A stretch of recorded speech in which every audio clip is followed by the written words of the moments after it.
நல்லா இருக்கிறியா? நான் என்ன பெரியாசிபத்துல படுத்து கிடந்தா வரேன், நல்லாத்தே இருக்கேன். ஆள் பார்க்க ரொம்ப அழகா அம்சமா இருக்கிறிய. எப்படி சொல்லு, நானும் சேர்ந்து சிரிப்பேன்ல. அழுகுறண்டிய ரோட்டம்ட்ட அழுவுறியா? என்னயா அழகா இருக்கணா? அழகா இருக்கு, அப்படியே பொறாமையா இருக்குது எனக்கு. என் அழகை பார்த்து நீ தான் மெச்சுக்க. யா அழகா இருந்து என்ன செய்ய? என்னாச்சு?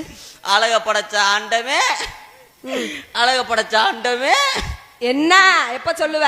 அழக படைச்ச ஆண்டமே எனக்கு முட்டுக்கான சொலக தன்னடி படைக்காம விட்டுட்டேன். என்னது?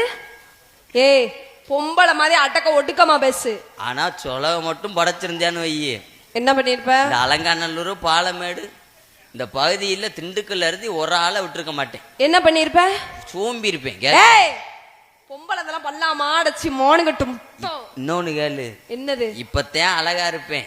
சரி, இன்னும் காலையில பவுடர் அழிச்சிட்டு வெளியில வந்தோம்னு வச்சுக்க, புதுப்பட்டியில சாணி வரக்க கூட கூப்பிட மாட்டாங்க. ஏன், நீ பொம்பளை தானே? முகர லட்சணம் அப்படி இருக்கும். அடி பொம்பளை தானே நீ? பொம்பளை தான். பொம்பளை மாதிரியே தெரியல இப்போதைக்கு பொம்பளை. இன்னும் அரை மணி நேரம் கழிச்சு வந்து பாத்தீங்கன்னா பூராத்தையும் கலட்டி பொறாமையா இருக்குடி. பேக்குல வச்சிரு. அம்புட்டு அழகா இருக்கிற தெரியுமா நீ? அழகா இருக்கேன், என்னத்த சொல்ல. ஆனா ஓங்கன்னே பற்றும் போலையடி. உண்மைதான். உள்ள நான் இதை ரெடி பண்ணக்குள்ள நான் பட்டா வாடி எனக்கு தேந்தி போடு. ஆனா இந்த நாடகத்திலேயே என்னது, இந்த காசை வாங்குறதுக்கு என்ன வேஷம் இருந்தாலும் போட்டுடலாம். ஆனா இந்த பொம்பளை வேஷம் போடுறது ரொம்ப சிரமம். ஏண்டி? ஒரு வக்கட்டு பந்த வச்சா ஒரு வக்கட்டு எவ்வுது, ரெண்டையும் சேர்ந்து ஒண்ணு ஓல அமுக்குனா 4 கொக்கி மசூரும் பட்டார்னு உடுங்குது. ஊக்க குத்திட்டு வந்தா ஆடும் போது கவட்டில் ஊத்தி விடுது. அதுக்கு பிதுக்கு மருந்து ஓடுறதுக்கு பெட்டிக்காரனை தேட வேண்டி இருக்கு. நல்லபடியா போய் கூட்டிட்டு போய் போடு. நாங்களா இப்ப எங்க போறோம் தெரியுமா? எங்க வரோம்? காட்டுக்கு போறோம். காட்டுக்கா? நீ போயிருக்கியா முன்ன பின்ன? போனதே இல்லடி. பொய் சொல்லாத. சத்தியமா நீ எல்லாம் போகலன்னு சொன்னா சாமி மேல இருக்குமா? சாமிய சொல்லாது. போயிருக்கியா போகலையா? ஒரு நாள் போனேன். போய் லேசா குனிஞ்சேன், எனக்கு போர் போட்டாங்க. சீக்கிரமா நீரைகாடுக்கு காடு காவலுக்கு போயிருக்கேன். என்ன அசிங்கமா? நீரோட்டம் பாக்குறதுக்கு போனேன். அம்மா வர மாதிரி இருக்கு. அம்மா கூப்பிடுவோமா? அம்மா அப்படி கூப்பிட கூடாது. அம்மா, இந்த மாடு அடப்பு எடுக்காத மாடு. வாங்கம்மா.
இத வந்து ஏத்தி வைக்கணும் சரியா?